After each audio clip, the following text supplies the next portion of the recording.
जो आज के न्यूज़ एनालिसिस में हम जो दो न्यूज़ पढ़ेंगे वो दोनों ही न्यूज़ इंपॉर्टेंट है आपके प्री पॉइंट ऑफ व्यू से भी और आपके मेंस पॉइंट ऑफ व्यू से भी। तो जो पहला इशू हम पढ़ेंगे वो है रोहिंग्या रेफ्यूजीज़ का इशू। जो सेकंड हम न्यूज़ पढ़ेंगे वो है माल न्यूट्रिशन।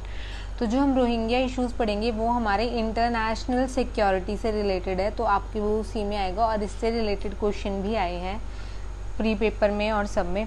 तो जो रोहिंग्या का इशू है वो मेन ये है कि अभी आपको ये जानना है कि why is it in news. ये न्यूज़ में है क्योंकि अभी रिसेंटली एक रिपोर्ट आई है जो है अ शैडो ऑफ रेफ्यूजी। उसमें क्या है, उस रिपोर्ट में मेंशन किया गया है कि जो ये रेफ्यूजीज़ होते हैं, मतलब रोहिंग्या, बेसिकली मेन जो फोकस है वो रोहिंग्यास पे है। कि मतलब ये लोग क्या फेस करते हैं, मतलब क्या सिचुएशंस इनको फेस करनी पड़ती है रेफ्यूजी होने के उस पर। तो इस रिपोर्ट ने ये सब चीज़ें मेंशन की है। अब मैं आपको थोड़ा बताना चाहूँगी कि रोहिंग्या क्राइसिस है क्या। जो रोहिंग्या क्राइसिस है वो है ये है कि जो रोहिंग्या कम्युनिटी है वो आपको बिलोंग करती है म्यांमार से। ये लोग म्यांमार से यहाँ शिफ्ट हो रहे हैं और ना इनको यहाँ की सिटीज़नशिप मिली हुई है ना वहाँ की सिटीज़नशिप मिली हुई है। ये बहुत सालों से ये चीज़ चलती आ रही है और ये लोग बड़ी प्रॉब्लम में है। इन्होंने बहुत वायलेंस, डिस्क्रिमिनेशन और अपने ऊपर क्या कहते हैं प्रोसिक्यूशंस जो फेस किए हुए हैं म्यांमार में। They are denied the citizenship since 1982। सोचो 1982 से इनको कहीं की सिटीजनशिप मिली हुई नहीं है, और जहाँ सिटीजनशिप नहीं मिलती वहाँ बेसिक प्रॉब्लम ये होती है उनके बच्चों को स्कूल एडमिशन्स नहीं मिलते। वो बेसिक जो अमेनिटीज़ होती हैं वो किसी भी पॉलिसी के लिए एप्लीकेबल नहीं होते। तो ये जो चीज़ें ये रोहिंग्यास फेस कर रहे हैं। तो इनका जो मेजर कंसर्न है, जो वो इशू फेस कर रहे हैं वो ये है कि जैसे वो इंडिया में शिफ्ट हो गए हैं तो इंडिया में से उनको रेफ्यूजल मिल रहा है कि आपको हम यहाँ का सिटीजनशिप नहीं देंगे, कोई स्टेटस, कोई डिटर्मिनेशन, ये सब चीज़ें नहीं होंगी। बाकी वो जो चैलेंज फेस करते हैं वो इलीगल माइग्रेंट्स होते हैं जिनको कभी भी उठा के गवर्नमेंट मतलब अपने यहाँ से निकाल सकती है। वो लीगल माइग्रेंट्स नहीं है। लीगल माइग्रेंट्स की डेफिनेशन में आते हैं जैसे हमारे यहाँ फॉरेनर्स आते हैं लॉन्ग वीज़ा लेके, या फिर कोई टूरिस्ट आते हैं, ये आते हैं लीगल माइग्रेंट्स। और इलीगल माइग्रेंट्स होते हैं जो अपनी मर्जी से यहाँ शिफ्ट, जिनके पास कोई वीज़ा, कोई लीगल डॉक्यूमेंट नहीं होते। तो प्लेसेस देम एट रिस्क। मैंने आपको बताया कि ये चीज़ इनको रिस्क में ला देती है कि कभी भी डिपोर्ट करे जा सकते हैं। ठीक है, नेक्स्ट जो है इसमें इंटरनेशनल जो कन्वेंशन है, देखो ये जो रिलेटेड है इसमें ना रोहिंग्याज में इंटरनेशनल कन्वेंशंस भी हमारी इंक्लूड होंगी क्योंकि ये आर्टिकल में थी, और क्वेश्चन इंटरनेशनल कन्वेंशन से भी बन सकता है। तो हमारा जो इंटरनेशनल कन्वेंशन है उसमें ये है कि मतलब हमें इनको political rights, basic rights, civil rights हमें देने चाहिए। ये इंडिया को रिटर्न नहीं करने चाहिए इनको, हमें इन्हें बेसिक राइट्स देने चाहिए। लेकिन जब ये केस सुप्रीम कोर्ट में डाला गया कि हमें ये डिपोर्ट करने बहुत ज़रूरी है क्योंकि ये हमारी इंटरनल सिक्योरिटी के लिए थ्रेट है, क्योंकि हमें नहीं पता इनके बीच में कौन टेररिस्ट रह रहा है या कौन सही है, इन माइग्रेंट्स में घुस के कौन, इसीलिए ये थ्रेट होते हैं हमारे इंटरनल सिक्योरिटी के लिए। तो सुप्रीम कोर्ट ने ये चीज़ एक्सेप्ट की है और ये जो गवर्नमेंट की आर्ग्यूमेंट्स हुए हैं इसके रिगार्डिंग, तो उन्होंने अलाउ किया है कि जो आपका डिपोर्ट प्रोसेस है वो आप अपना कंटिन्यू रखें। इनकी जो लिविंग कंडीशंस हैं वो बहुत हार्श कंडीशन है, ना इनको ढंग का सैनिटाइजेशन मिलता है, ना ये लोग ढंग से अपना मतलब पढ़ाई एजुकेशन कर पाते हैं, ना इनको बेसिक जो सिक्योरिटी होती है वो चीज़ें नहीं हो पाती है। जो हमारी एक कन्वेंशन है, रेफ्यूजी कन्वेंशन है 1951 की, इंडिया ने उसको साइन नहीं किया है। तो ये जो कन्वेंशन है मैं इसके बारे में भी थोड़ा आपको बताना चाहूँगी कि ये कन्वेंशन है क्या, क्योंकि इससे भी क्वेश्चन आपका रेज हो सकता है। तो 1951 वाली जो रेफ्यूजी कन्वेंशन है, जो 1951 की रेफ्यूजी कन्वेंशन है उसमें हमें ये डेफिनेशन दी हुई है कि मतलब रेफ्यूजीज हैं कौन। तो उसके में डिफाइन जो किया है वो people who have been deprived of their civil political rights but not their economic rights. मतलब जो सिविल और क्या कहते हैं अपने पॉलिटिकल राइट्स, मतलब उनको राइट टू वोट, और जो जैसे हमारी पॉलिसीज़ है free food policies, civil rights हमारे, ये सब चीज़ों से जो डिप्राइव्ड हैं उनको हम रेफ्यूजीज़ कहते हैं। लेकिन इसमें हमने इकोनॉमिक राइट्स इंक्लूड नहीं किया है क्योंकि इकोनॉमिक राइट्स में क्या जाएगा कि आप हमारे यहाँ अर्न कर सकते हैं, अपना बिजनेस चला सकते हैं, जॉब्स के लिए कर सकते हैं। अगर ये लोग उस डेफिनेशन में इकोनॉमिक भी इंक्लूड कर देते तो उसमें प्रॉब्लम हो जाती कि हर कंट्री के लिए ये रेफ्यूजीज बर्डन हो जाते, क्योंकि हमारे पास अपने ही लोगों के लिए जॉब्स लाना सबके लिए बहुत मुश्किल हो जाता है। तो रेफ्यूजीज को भी अगर हम जॉब देंगे तो हम कहाँ से देंगे। सो इसीलिए फिर ये हमारी सॉवरेनिटी पे क्वेश्चन था। सॉवरेन मीन्स हमारी कंट्री सॉवरेन है, सॉवरेन मीन्स हम सॉवरेन मीन्स हम किसी के दबाव में नहीं है कि हमें कोई ट्रीटी साइन करनी है, तो हमने अपना मतलब इंडिया ने अपना डिसीजन ये लेके कि हमें नहीं साइन करना है, हमने अपनी सॉवरेनिटी प्रूव किया कि हम नहीं है इस चीज़ से एग्री।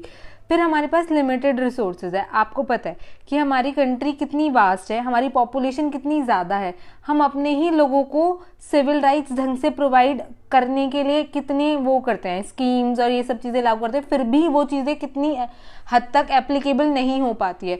तो रेफ्यूजीज़ को भी इसमें इंक्लूड कर लेना, इसलिए इंडिया ने 1951 की कन्वेंशन साइन नहीं करी। तो इंडिया इसका पार्ट नहीं है और इंडिया इसके लिए बाउंड भी नहीं है। लेकिन इंडिया की कुछ करंट पॉलिसीज है रेफ्यूजी से रिलेटेड। पहली है foreigners act. Under section 3 of 1946 central government is empowered to detect, detain and deport illegal foreign nationals. Illegal foreign nationals means जो बिना वीज़ा के, जिनका वीज़ा एक्सपायर हो गया हो, या और जो ये इलीगल माइग्रेंट्स हैं हमारे यहाँ पे, जिनको हम रेफ्यूजीज़ का नाम दे देते हैं, तो इनको हम चाहें डिपोर्ट कर सकते हैं, इनको हम चाहें डिटेन कर सकते हैं। अगर हमें किसी पे डाउट जाता है कि ये किसी गलत एक्टिविटी में है, जैसे ड्रग स्मगलर की एक्टिविटी में, या फिर और भी बहुत चीज़ें होती है टेररिज्म के उसमें, तो हम उनको डिटेन कर सकते हैं। नेक्स्ट है हमारा पासपोर्ट एंट्री टू इंडिया। हाँ, हमने पासपोर्ट एंट्री रखी हुई है, वो 1920 का हमारा एक्ट है जो अथॉरिटाइज करता है कि we can remove illegal foreigner by force under article 258 में। जिसका जो इलीगल माइग्रेंट है, अगर उसके पास पासपोर्ट या लीगल डॉक्यूमेंट्स नहीं है, हम उसे फोर्सफुली उसके कंट्री में डिपोर्ट कर सकते हैं, हम उसे भेज सकते हैं। ये जो है ये हमारी इंडिया की पॉलिसीज है जो बहुत ही इंपॉर्टेंट है। ठीक है, तो हमारा कॉन्स्टिट्यूशन ऑफ इंडिया ये प्रोवाइड करता है और 1951 की कन्वेंशन मैंने आपको बता दी है। तो ये हमारी कन्वेंशन है। अब हम अपने नेक्स्ट आर्टिकल पे चलते हैं।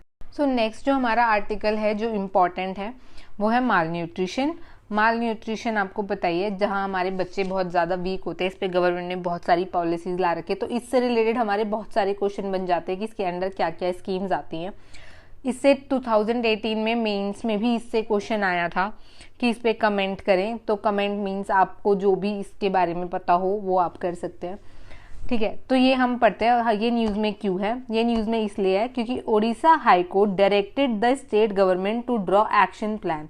जो ओडिशा का हाई कोर्ट है उसने स्टेट गवर्नमेंट को अटेंशन या फिर एक एक्शन प्लान करने के लिए कहा है कि जो हमारे यहाँ एब्सेंस है, सिवियर एक्यूट माल न्यूट्रिशन, जिसको SAM कहते हैं, SAM, और reduction of moderate acute mall nutrition, MAM, ठीक है, जिसको हम मैम कहते हैं, बाय एंड ऑफ 2023। मतलब ये जो दोनों माल न्यूट्रिशन है इनको हम 2023 तक कैसे एंड कर सकते हैं, तो इसके लिए एक प्लान बनाइए। ये हाई कोर्ट ने ऑर्डर दिए हैं स्टेट गवर्नमेंट को। तो अब हम इसके लिए आगे डिस्कस करेंगे कि माल न्यूट्रिशन है क्या।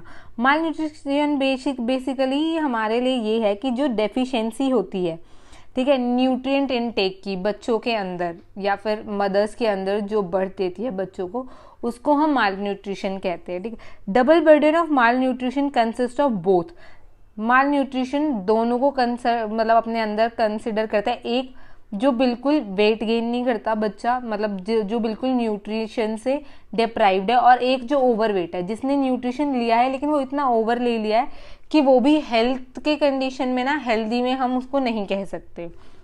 नेक्स्ट हम थोड़ा सा जानेंगे सिवियर एक्यूट माल न्यूट्रिशन के बारे में कि SAM है क्या। WHO इसको डिफाइन करता है very low weight for height, मतलब बहुत ज़्यादा लो वेट होता है उसको हम इसमें डिफाइन करते हैं। मतलब जो चिल्ड्रन सफ़र करते हैं, ये वाले जो बच्चे होते हैं ना, इनका क्या होता है कि ये इतने न्यूट्रिशन से डिप्राइव होते हैं कि इनकी कभी भी डेथ हो सकती है।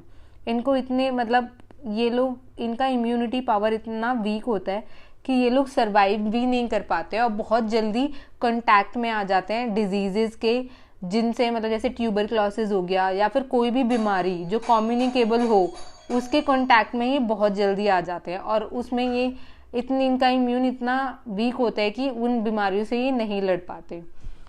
नेक्स्ट है, थोड़ा मैं आपको बताऊंगी मॉडरेट एक्यूट माल न्यूट्रिशन के बारे में। ये चिल्ड्रन जो आते हैं ये येलो जोन में आते हैं, और जो ये SAM वाले चिल्ड्रन आते हैं, ये जो चिल्ड्रन आते हैं ये रेड जोन में आते हैं, क्योंकि इनकी डेथ कभी भी हो सकती है। ये येलो जोन में आते हैं मॉडरेट एक्यूट माल न्यूट्रिशन वाले। इसमें क्या है कि ये वीक होते हैं लेकिन ये डेथ के उसमें नहीं आते, मतलब इनको अगर ढंग से ट्रीट किया जाए तो ये बच भी जाएंगे और अच्छे से केयर के साथ ये फिर जो एक रिपोर्ट आई थी, ये रिपोर्ट भी याद कर लेना क्योंकि ये स्टैटिक पार्ट से इम्पॉर्टेंट है, हर एसएससी के एग्जाम में भी आती है। तो 121 कंट्रीज का ग्लोबल हंगर इंडेक्स होता है, देखा गया था कि कितने माल न्यूट्रिशन में बच्चे हैं। तो हमारी जो रैंक है 121 में से बहुत लो में है, 107th रैंक है हमारी, जो अच्छी रैंक है कि हमारे यहाँ बच्चे कम माल न्यूट्रिशन के उसमें आते हैं।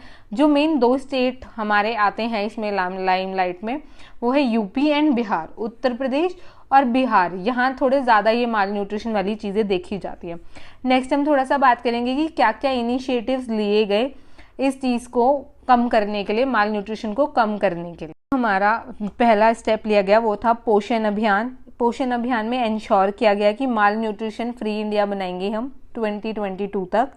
फिर नेक्स्ट हमारी मिड डे मील स्कीम हो गई, जिसमें स्कूल के बच्चों को न्यूट्रिशंस वाले फूड दिए जाएं, जैसे आपने देखा होगा आंगनवाड़ी में भी दिया जाता है। और नेक्स्ट क्या कहते हैं, स्कूल्स में भी मिड डे मील है प्राइमरी बच्चों के लिए। फिर नेक्स्ट है हमारा नेशनल फूड सिक्योरिटी एक्ट, जिसमें हर किसी को फूड, जिसमें हम आप देखते हो राशन कार्ड के साथ हम फूड प्रोवाइड करती है गवर्नमेंट, हम तो नहीं। तो उसमें क्या होता है कि घर घर राशन रहता है, तो जब राशन रहेगा तो बच्चों को खाना मिलेगा खाने के लिए। फिर हमारा एक अभियान चला था अनीमिया मुक्त भारत अभियान 2018 में। अनीमिया आपको पता ही है, बच्चे बहुत थिन होते हैं उसमें, तो कैसे उससे डील किया जाए।